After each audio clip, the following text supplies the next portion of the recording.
தஞ்சாவூர் நகரின் மைய பகுதியில் உள்ள மாநகராட்சி குப்பை கிடங்கில் அடிக்கடி ஏற்படக்கூடிய தீ விபத்தால் பொதுமக்கள் கடும் அவதிக்கு உள்ளாக்கி வருகின்றனர். தொடர்பான விவரங்களோடு நிகழ்ச்சி பேசிய குருநாதன் இது போன்ற பிரச்சனை எங்க நிலவுது? தேவப்பிரியன், தஞ்சாவூர் ஜெவமாலயபுரத்தில் தஞ்சாவூர் மாநகராட்சிக்கு சொந்தமான 51 வார்டுகளில் சேகரிக்கப்படும் குப்பைகள் கொண்டு தரம் பிரிக்கப்படுகிறது. இங்கு 33 ஏக்கரில் சுமார் 1,00,000.44 மெட்ரிக் டன் குப்பைகள் உள்ளது. இந்த நிலையில் இங்கே கோடை காலங்களில் அடிக்கடி தீ விபத்து ஏற்படுவதால் இப்பகுதி மக்கள் மிகப்பெரிய சிரமத்தை சந்திக்கின்றனர். குறிப்பாக புகை மூட்டத்தால் மூச்சு திணறல், அதே போல் அருகில் உள்ள குடிசை வீடுகள் தீப்பற்றி உயிரிழப்புகள் போன்றது ஏற்படுகிறது. எனவே இந்த குப்பை கிடங்கை உடனடியாக அகற்ற வேண்டும் என தான் இப்போ பகுதி மக்கள் கோரிக்கை வைத்துள்ளனர். இந்த குப்பை கிடங்கால் பாதிக்கப்பட்ட அந்த ஏரியா சேர்ந்த ஒருத்தவங்க இருக்காங்க, அவங்களுடைய கலாம். அம்மா வணக்கம். இந்த குப்பை கிடங்கால் என்னென்ன பாதிப்பை சந்திக்கிறீங்க? கோடை காலத்துல என்ன பிரச்சனை, மழை காலத்துல என்ன பிரச்சனை? Sekkadi ஏரியாங்க, Sekkadi தருவங்க, compost road, depot area. மாசம் அந்த வருஷம் ஆனா எரிய ஆரம்பிச்சிருது, ஆடி மாசம் ஆனா எரிய ஆரம்பிச்சிருது. இதனால எங்க எரிஞ்சு எங்க வீடு எல்லாம் ரொம்ப பாதிச்சிருச்சு, தரமட்டமா எரிஞ்சிருச்சு. எங்களுக்கு இன்ன வரையும் முதலமைச்சர் எந்த இதுவும் நிவாரணம் செய்யல, எதுவுமே செய்யல. எங்களுக்கு பாதிக்கப்பட்டவங்களுக்கு பார்த்து ஏதாவது எங்களுக்கு உதவி செய்யுங்க. இந்த ஏரியால வருஷம் ஆனா வந்துருது, எங்களுக்கு வேற இடமும் இல்லை. இடம் இருந்தா கூட எங்கேயாவது போயிடுவோம், எங்களுக்கு வேற எதுவும் இல்லை. இப்ப சரி பண்ணிட்டு எதை பார்த்துட்டு எரியும் போது என்ன பிரச்சனை? எரியும் போது டிப்போ எரியறப்ப எங்க வீடு குப்பை பட்டு எரிஞ்சிருச்சு எல்லாமே.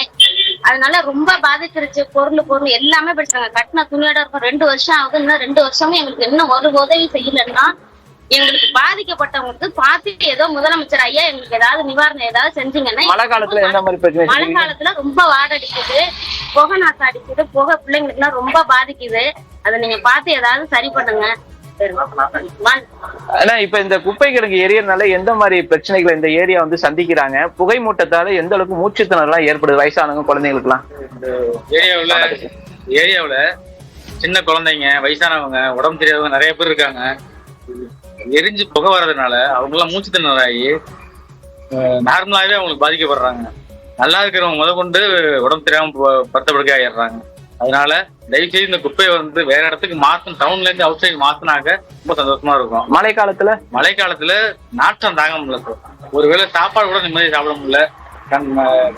ரொம்ப நாற்றம் அடிக்குது. இருக்கவே முடியல, வீட்டுல இருக்கவே முடியல. நாங்க ஆம்பளைங்க எங்கேயாவது வெளில போயிட்டா வீட்டுல பொம்பளைங்க தனியா இருப்பாங்களே, என்ன பண்ணுவாங்கன்னா அவங்க நினப்பாவே இருக்கு. நிம்மதியா வேலையும் பார்க்க முடியல. எங்களால என்ன பண்றோம் ஒன்றும் புரியல. இப்ப 2 வருஷத்துக்கு முன்னாடி வீடு எரிஞ்சு போய் அப்பாவும் ராணுவ வீரர் அப்பா இறந்து போயிட்டாங்க. அதுக்காக முதலமைச்சரோ கவர்மெண்ட்ல இருந்து எந்த ஒரு நிவாரணமும் கிடையாது. ரூபா கூட கிடையாது. ஒரு 5000 பணம் கொடுத்தாங்க, அவ்வளவுதான் இருக்குது. எந்த இதுவுமே கிடையாதுங்க.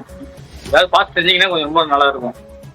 தேவப்பிரியன், கோடை காலங்களில் அடிக்கடி ஏற்படும் தீ விபத்தால் இப்பகுதிகளில் புகை மூட்டம் ஏற்பட்டு மூச்சு திணறல் ஏற்படுகிறது. இதே போல் குடிசை வீடுகள் தீப்பற்றி எரிந்து உயிரிழப்புகளும் ஏற்படுகிறது.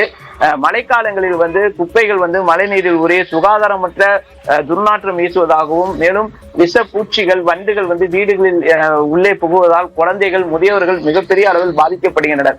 எனவே 5000த்திற்கும் மேற்பட்டோர் உள்ள இப்பகுதியில் உள்ள இந்த குப்பை கிடங்கை உடனடியாக அகற்றி தஞ்சைக்கு வெளியே, அதாவது மக்கள் பயன்பாடு இல்லாத பகுதியில் கொண்டு வர வேண்டும் என்பதுதான் இந்த ஒட்டுமொத்த மக்களின் கோரிக்கையாக உள்ளது. ஜெயப்பிரியன், ஒருங்கிணைந்த கழிவு மேலாண்மையை முறையாக செயல்படுத்தணும். அங்க இருக்கக்கூடிய நகரத்துடைய மையப்பகுதியில் இருக்கக்கூடிய இந்த குப்பை கிடங்கு வேறு இடத்துக்கு மாற்றணும் அப்படின்னு மக்கள் வலியுறுத்தி பார்த்தோம். உங்களுடைய தகவலுக்கு நன்றி குருநாதன்.